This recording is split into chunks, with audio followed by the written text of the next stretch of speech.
Assalamualaikum warahmatullahi wabarakatuh.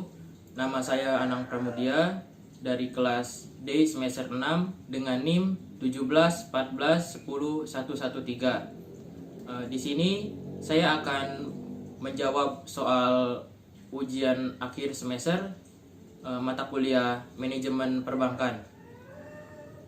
Soal yang pertama, prinsip penilaian pemberian kredit dengan analisis 5C dan 7P serta studi kasus kelayakannya. Yang pertama kita jawab 5C. Yang pertama, karakter. Nah, yaitu melihat bagaimana karakter dan latar belakang calon peminjam atau nasabah yang mengajukan kredit. Kriteria karakter ini akan dilihat dan diwawancarai yang dilakukan oleh pihak bank. Nah, biasanya bagian customer service. Nah, kemudian yang kedua ada capacity. Nah, karakter kedua adalah capacity atau CREP disebut dengan juga capability, yaitu bagaimana kemampuan calon peminjam dalam membayar kreditnya. Nah, yang ketiga ada kapital. Nah, kriteria kapital atau modal yang dimiliki calon peminjam yang khususnya diberlakukan pada nasabah yang meminjam untuk usaha atau bisnisnya. Yang keempat ada kolateral. Nah, kriteria keempat ini kolateral atau jaminan yang diberikan pada calon peminjam saat mengajukan kredit kepada bank. Sesuai dengan namanya, jaminan ini akan menjadi penjamin atau pelindung bagi pihak bank jika nantinya nasabah tidak dapat membayar pinjaman yang diambil. Nah, yang kelima yaitu condition. Nah, kriteria yang kelima ini, condition ini yaitu kondisi perekonomian baik yang bersifat general atau khusus pada bidang usaha yang dijalankan nasabah. Nah, jika memang kondisi perekonomian sedang tidak baik atau tidak, sektor usahanya nasabah tidak menjanjikan, biasanya bank akan mempertimbangkan kreditnya dalam memberikan kredit. Hal ini terkait kembali dengan bagaimana kemampuan nasabah dalam membayar pinjamannya. Nah, tentu terpengaruh atas kondisi ekonominya. Selanjutnya ada prinsip pemberian kredit 7P. Nah, yang pertama ada personality. Kriteria pertama personality yaitu kepribadian dan calon peminjam yang mengajukan kreditnya. Kriteria ini hampir sama dengan karakter dari prinsip 5C yang telah dijelaskan di atas. Nah, di mana melihat bagaimana keseluruhan kepribadian. Yang kedua ada party. Yang kedua dalam 7P ini party. Dalam calon peminjam dimasuk ke dalam beberapa golongan yang terkait dengan kondisi keuangannya. Biasanya pihak bank mengklasifikasi nasabah berdasarkan modal yang dimiliki. Yang ketiga ada purpose. Kriteria yang ketiga adalah purpose, yaitu apa tujuan yang calon peminjam dalam mengajukan kreditnya pada lembaga keuangan. Nah, pihak bank perlu mengetahui untuk apa dana tersebut akan digunakan, misalnya untuk modal usaha, investasi, atau yang lain-lain. Yang keempat ada prospek. Nah, kriteria keempat ini dari 7P adalah prospek, yaitu bagaimana prospek dari usaha yang dijalankan oleh calon peminjam. Tentunya prinsip ini berlaku khusus bagi nasabah yang mengajukan peminjaman untuk modal usaha. Nah, yang kelima ada payment. Nah, masih berkaitan dengan kriteria sebelumnya, kriteria yang kelima ini juga bertujuan untuk mengukur bagaimana kemampuan bayar dari calon peminjam. Prinsip payment ini dilihat dari sumber pendapatan nasabah, kelancaran usaha yang dijalankan hingga prospek dari usahanya tersebut. Kriteria keenam adalah profitability, di mana pihak bank melihat bagaimana kemampuan calon peminjam dalam menghasilkan keuntungan atau laba. Bagaimana sama seperti beberapa kriteria sebelumnya, karakter ini lebih dikhususkan pada nasabah yang meminjam untuk keperluan. Yang ketujuh ada protection. Tidak jauh beda dengan kriteria pada prinsip 5C. Kriteria protection ini juga mengacu pada jaminan yang dapat diberikan oleh peminjam. Selain jaminan berupa barang seperti aset, rumah, atau perusahaan, protection ini juga dapat berupa jaminan asuransi yang dimiliki oleh nasabah. Selanjutnya ada analisis kredit. Nah, analisis kredit adalah cara untuk menghitung kelayakan kredit suatu usaha atau organisasi. Nah, dengan perkataan lain, analisis kredit adalah penilaian kemampuan suatu perusahaan atau perusahaan besar dapat dianalisis ketika perusahaan itu menerbitkan obligasi, atau sebuah bank dapat menganalisis laporan keuangan suatu usaha kecil sebelum pinjaman komersial diberikan atau diperbarui. Istilah ini mengacu pada kedua kasus, apakah bisnis itu besar atau kecil. Ada beberapa aspek yang harus diperhatikan. Yang pertama, aspek hukum atau aspek yuridis. Dalam aspek ini tujuannya adalah untuk menilai keaslian dan validasi dokumen yang diajukan oleh pemohon kredit. Nah, yang kedua, aspek pemasaran atau marketing. Dalam aspek ini, ukuran permintaan untuk produk yang diproduksi dan strategi pemasaran yang dilakukan oleh perusahaan sehingga proyek bisnis akan diketahui sekarang dan di masa depan.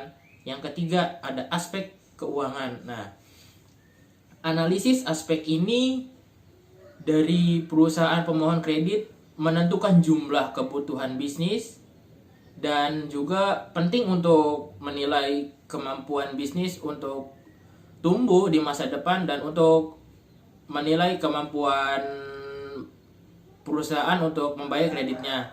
Yang keempat, aspek teknis. Tujuan dari analisis ini adalah jadi mengamati perusahaan dari segi aspek fisik dan lingkungannya sehingga perusahaan tersebut sehat dan produk-produknya mampu bersaing di pasar dengan tetap mendapatkan keuntungan yang memadai. Nah, yang kelima ada aspek manajemen. Nah, penilaian aspek ini digunakan untuk memulai struktur organisasi perusahaan, sumber daya manusia, dan latar belakang pendidikan dan pengalaman sumber daya manusia. Yang keenam ada aspek sosial ekonomi. Nah, penilaian aspek ini digunakan untuk menganalisis dampak yang disebabkan oleh adanya proyek atau aplikasi bisnis untuk kredit kepada masyarakat dan sosial ekonomi secara umum. Yang ketujuh ada aspek AMDAL. Nah, ini adalah analisis lingkungan, apakah darat, laut, udara, termasuk kesehatan manusia jika bisnis atau proyek untuk aplikasi pinjaman dilakukan. Soal nomor 2 yaitu jumlah bunga yang diterima oleh Halisa selama jangka waktu 3 bulan. Nah, saya akan menjawab nomor 2. Bunganya 10% dikali dengan 300 juta dikali 1 dibagi 12, yaitu sebesar 2.500.000. Nah, pajaknya 15%. 15% dikali dengan jumlah bunga dari 300% dikali 10% dibagi 12, jadi sebesar 375.000. Nah, jadi bunga bersih per bulan adalah jumlah bunga dikurangi dengan pajak 15%. Jadi 2.500.000 dikurangi 375 sebesar 2.125. Nah, namun jika bunga setelah jatuh tempo, nah misalnya bunga 10% dikali 300 juta dibagi 12 dikali 3 bulan, karena yang diminta 3 bulan, yaitu sebesar 7.500.000. Nah, pajaknya 15% dikali 7.500.000, yaitu 1.125. Nah, jadi bunga bersih dari 3 bulan itu 7.500.000 dikurangi 1.125 sama dengan 6.375.000. Nah, jumlah yang diterima oleh Halisa selama jangka waktu 3 bulan sebesar 6.375.000. Selanjutnya, soal nomor 3, jelaskan tujuan umum dari manajemen pemasaran bank dan jelaskan mengenai konsep-konsep pemasaran tersebut. Nah, yang pertama ada tujuan pemasaran bank secara umum. Nah, yang pertama memaksimumkan konsumsi, atau dengan kata lain memudahkan dan merangsang konsumsi sehingga dapat menarik nasabah untuk membeli produk yang ditawarkan bank. Yang kedua, memaksimumkan kepuasan pelanggan melalui berbagai pelayanan yang diinginkan nasabah. Yang ketiga, memaksimumkan pilihan dalam kurung ragam produk, dalam arti bank menyediakan berbagai jenis produk bank sehingga nasabah memiliki beragam pilihan. Nah, yang keempat, memaksimumkan mutu hidup dengan memberikan berbagai kemudahan kepada nasabah, menciptakan iklim yang efisien. Nah, ada beberapa konsep pemasaran. Nah, yang pertama, konsep produksi atau production concept. Nah, perusahaan yang mengadopsi konsep ini berpikir bahwa barang maupun jasa yang dihasilkan harusnya murah sehingga dapat dibuat kapan saja dan di mana saja agar tidak terjadi masalah dalam penjualan. Konsep yang kedua yaitu konsep produk atau produk konsep. Nah, perusahaan yang menggunakan konsep ini mempercayai bahwa kualitas barang maupun jasa yang dihasilkan perusahaan haruslah bagus sehingga mudah menarik konsumen. Jadi konsep yang ketiga yaitu konsep penjualan atau selling concept. Nah, perusahaan yang menggunakan konsep ini berpikir bahwa pelanggan tidak boleh dibiarkan sendiri. Perusahaan harus mengarahkan konsumen dengan sebuah teknik penjualan yang harus dipikirkan, karena barang tidak dibeli tetapi barang harus dijual. Nah, dalam konsep manajemen pemasaran ini, perusahaan harus memikirkan usaha penjualan untuk mengaruhi konsumen untuk membeli produknya. Perusahaan harus memikirkan usaha bahwa dengan sistem penjualan yang baik. Konsep yang kelima yaitu konsep pemasaran atau marketing konsep. Konsep pemasaran disebut juga sebagai konsep marketing. Jadi perbedaan antara penjualan dengan pemasaran yaitu penjualan lebih menekankan pada produk yang dijual, sedangkan pemasaran lebih bertujuan kepada keinginan dan kebutuhan konsumen. Perusahaan yang menggunakan konsep pemasaran menganggap bahwa kepuasan konsumen adalah segalanya sehingga barang atau jasa yang dihasilkan harus sesuai dengan kebutuhan mereka. Konsep yang kelima konsep pemasaran sosial, yaitu social marketing konsep. Konsep ini menekankan tidak hanya kepuasan konsumen tetapi juga memerhatikan manfaat bagi orang lain. Sebagai contoh, jika suatu perusahaan menghasilkan mobil yang rendah bahan bakar tetapi menyebabkan polusi, hal ini membuat konsumennya puas tetapi masyarakat tidak menerima manfaatnya.